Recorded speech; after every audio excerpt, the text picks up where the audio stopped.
Ажалмен әзілдескен адам.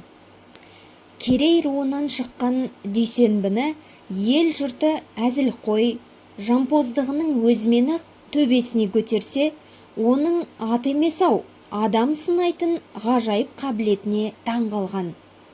Дүйсенбі айтыпты деген сын өмірлік басқан таңбадай болып, елге тұтас тарап кететіндіктен, батылдығы мен батырлығы жеткендер болмаса, көбі сыната бермейді екен.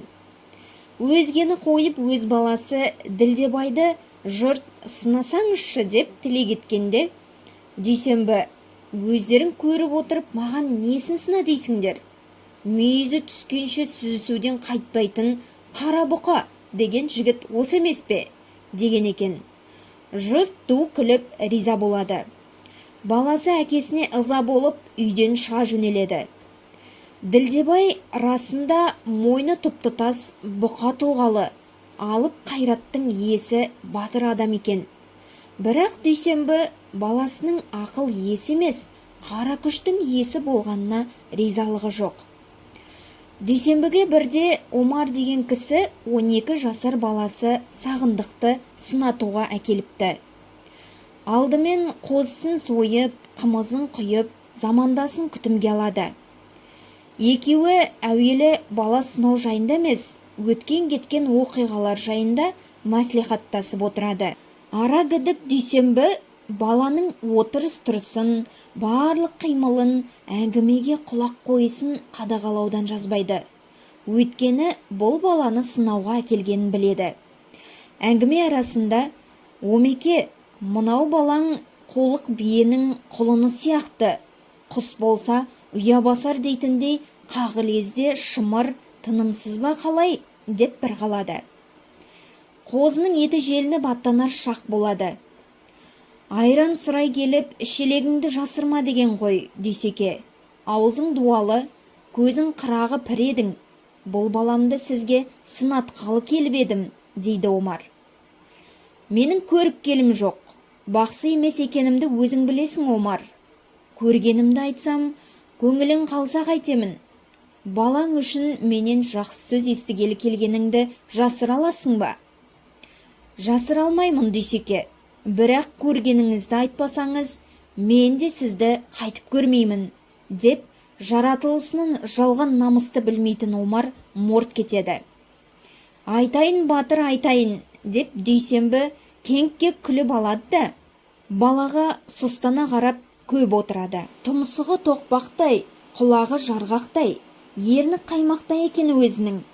Бұл сылдыр көмей жестаңдай, сиыр жорға қутаяқ деген жігіт. Лақты ешкілік дауды атқа сатып алып, өмірі өзіне де, өзгеге де тыныштық бермей өтетін, елді ұйытушы емес, ірітуші адам болады, деп баға береді. Омар ренжімейді, рахмет айтады. Аттанып кетеді. Сағындықты кейін көзбен көріп, үзеңгілес болған адамдар оның тап осындай жан болып өткенін айтады. Дүйсекең 80 жасқа келіп, жайлау үстінде көкірек ауруымен қайтыс болар шағына жетеді. Ел жұрт аса сыйлап, қасиеттеп, қадірлейтін қартқа ақылды, атқа мінер азамат деген адамдардың бәрі жиналып келіп, көңілін сұрайды. Төсекте жатқан Дүйсекең мырс етіп күліп жіберіп, «Білем ғой, туыстарым, білем ғой. Егер қолдарыңнан келсе, мені алатын Құдаймен соғысудан қорықпайтын халықсыңдар ғой. Бірақ мен, ел жұртым, сендермен қош айтысар шаққа жеттім, білем. Бар тілегім, қателігім болса кешіріңдер қарақтарым», деп қарт көзіне жас алады.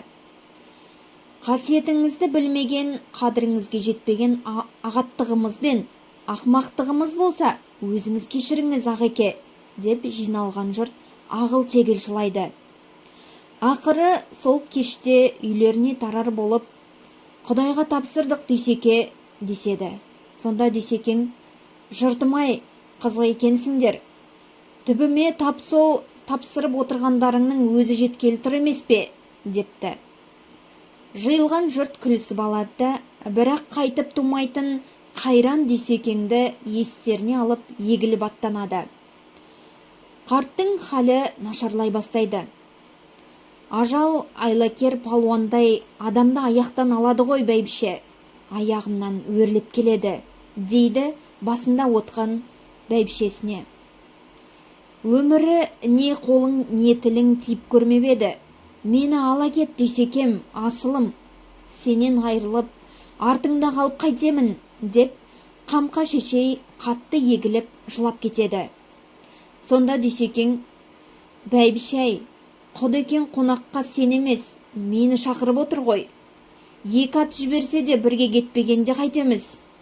Ал жалғыз атқа мінгесіп, бұ дүниеден о дүниеге жеткенше қанша заман десеңші, деп сау кезіндей қарқ-қарқ күле алмай, езу тартып қана бәйбішесінің арқасынан қағыпты. Дүйсекеңнің қайсарлығы мен қайраттылығы сондай, осындай ажал аранына жеткенге дейін аңқ деген дыбыс шығармайды.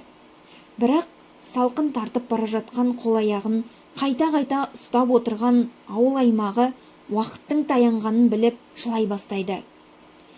Жалғыз баласы Ділдебай еңкілдеп жылап, қайран әке, қасиетіңізді елің білсе де, менің білмей қателескен жерім болса кешіріңіз. Сіз болсаңыз, о дүниеге кетіп барасыз. Біз болсақ, бұл дүниеде қалып барамыз. Ақылсыз ұлыңызға ақылыңызды, өнеге өсетіңізді айтып кетіңіз, дейді. Сонда, баламай, сені бар жоғын, аш-тоғын ескермейтін батыр да батыл ғой деп ойлаушы едім. Саған не өсет, не ақыл айтайын.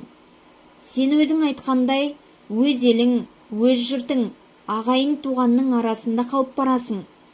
Мен болсам, көрмеген жерге, көрмеген көр дүниеге кетіп барамын. Не істеп, не қойым керек?